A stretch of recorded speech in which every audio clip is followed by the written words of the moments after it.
Hey all, welcome to Parker Reef. In today's episode I'm going to give you a vlog style update on what's to come in the next few episodes.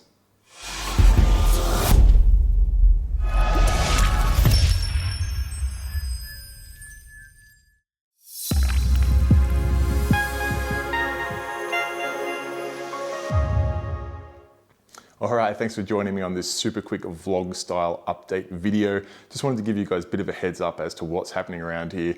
I did pop out for a short family holiday, which has interrupted the flow a little bit of the videos, but I've got so many things coming for the Dream Reef Tank and some other things happening as well that didn't want to leave you guys hanging, so I thought I'd give you a quick update on what is to come. Let's get in and check it out. All right, here is the pile of goodies that is to be tested soon. And first and foremost are these beams lights. These come out of Russia and they're a little bit of a different cut from most other light offerings on the market at the moment. I'm just testing these out at the moment and forming a bit of a video for you guys to see what is so different about them and what sets them apart from the rest of the market. So that will be pretty cool. Next up, I've got this giant Octo Reef Octopus KS250 Kalk water reactor. I was pretty inspired by the video I did with Mez Fletcher recently on the pH levels she aims for and the results and the alkalinity uptake she had by adding a Kalk water reactor. So I couldn't help but get on the bandwagon. So I picked up this gigantic Reef Octopus. I must admit I bought it off the specs, and when it arrived I was pretty surprised at the size of it. I've got some Seachem Kalk water there which will fit it out pretty nicely. I don't plan on running a huge load through it, but I'll probably hook up something like that Kamoa X1 Pro T pump that I tested recently and use that to feed the reactor.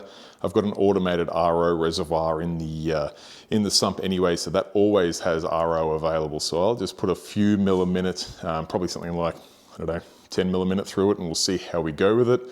Next up, here in Australia, summer has absolutely gone now and things are getting a little bit colder. So I've picked up these Shago titanium heaters. I've got two 600 watt heaters here and a Aqualogic controller to make sure that they're holding temperature to the right spot. The things I like about this Aqualogic controller is this titanium temperature probe. So there's no issues there. That's obviously the most critical component of the entire setup.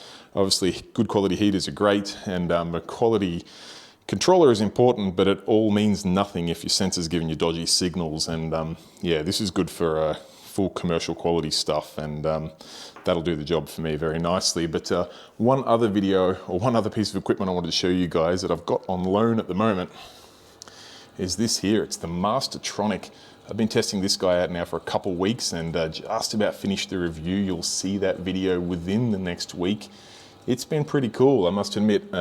It's my first foray into the Focustronic range of equipment, and this thing is, it's like nothing else. It's it's a pretty advanced bit of gear, and when you watch this needle go up and down, or syringe I should say, go up and down and move across, and the carousel of all the different reagents move, it's pretty exciting. But I wanted to make sure I gave that a really good long-term test, so I don't just unbox it, set it up and tell you what I think about it. I wanted to give it a good run, put a full set of reagents through it, see what the consistency is like, what sort of pros and cons there are, because it's not a cheap bit of gear. In Australia, these things run for about $2,500. So I've been fortunate enough to get hold of this one just for a loan. I do have to give it back, so you can rest assured that it'll be a completely unbiased video, but it's pretty cool. You can see on there, the little display shows the last test, which is saying my phosphate is less than 0.003 milligrams a litre. That's always good.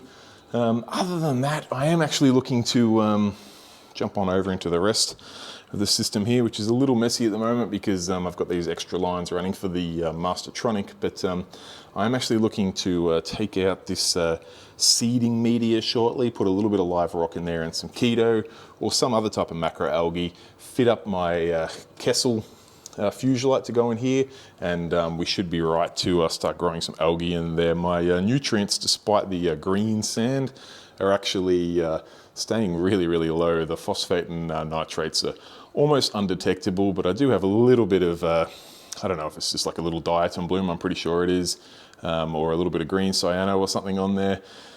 Nothing that I'm too concerned with. You can see it's probably a little stronger up this end. You come into the middle where the sand sifting stars are doing their job, and you know, it looks much better there.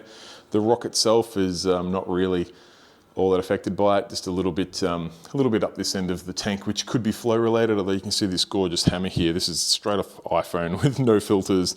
That hammer I picked up at Deer Park Aquarium is something else. I'm really loving it, but I don't think it's flow related. I think it's just a tank immaturity thing. So I guess that's my quote unquote ugly stage. I'll live with that. My SBS continues to grow. You can see the, well, I'm not sure if you can see, I'll zoom in for you. You can see the growing up under the rock, the shortcake there. You can see underneath this piece here, the growing onto back there. You can see the gorgeous Cadbury purple acros growing new shoots. The two digis over there are completely encrusted over. Check out this millipora here in the front. Its encrusting base is this bright green. You've got this hairy green acro here. Kind of hard to see on the angle, but once you get past the purple's tail, you can see it encrusting down there. Even the fireworks there, everything's encrusting really nicely, and some of the pieces are really colouring up nicely too. You can see the new growth off this one here. The nice white tips are looking great. This piece in here is kind of hard to see on camera, but inside it's this vibrant green with a gorgeous pink outside. All looking really, really good, and I couldn't be much happier at the moment, to be honest. Everything's just trucking along as expected. But like I did touch on, I just wanted to give you guys a quick update just to show you where things are at, and you know, show you all the warts and all of what my ugly stage is like. I'm not that fussed by it. Like I said, nutrients are in check, and I have my lights absolutely pumping, so I'm pretty happy with where it's at. We'll just come down and have a quick look at these pieces, because not that it comes up on camera without a filter, and I don't like to run ultra blue. I like to run a pretty white spectrum, but the tips on this blue stag are like nothing else. You see my fish are all getting along nicely now. The little hybrid angel does like to just show that he's not afraid of the big fish. You can see he'll give them a little chase now and then. He has absolutely no firepower whatsoever, but he does like to show them that he's been with me the longest, and well, technically he hasn't, the foxface has, but he does know that he is the fish that gets away with murder, so he likes to just keep those tangs in check, but the tangs are all getting along well. You can see the gems doing good. Even the beautiful little white-tailed coal there. He's a little bit shy of being the smallest fish in the tank, but he's out and about, he's doing good. Sailfin's lovely. My foxface, all good. Purple tang, all good. Even the chrome's doing well. You can see the clowns that I know I've had a lot of people comment say that my clowns always stay in the top left-hand corner. Yeah, that's not true. They move around, they'll follow me around for food. They go at different parts of the tank at different times of the day, but you know, it just seems whenever I do a video, they're always up in this corner up here. So people think they don't move. Trust me, they do. They swim around quite freely. They're getting a bit bigger now. Oh, nearly missed my little flame hawks in there. They just are a little bit more cryptic. They just swam by then, paired up very nicely.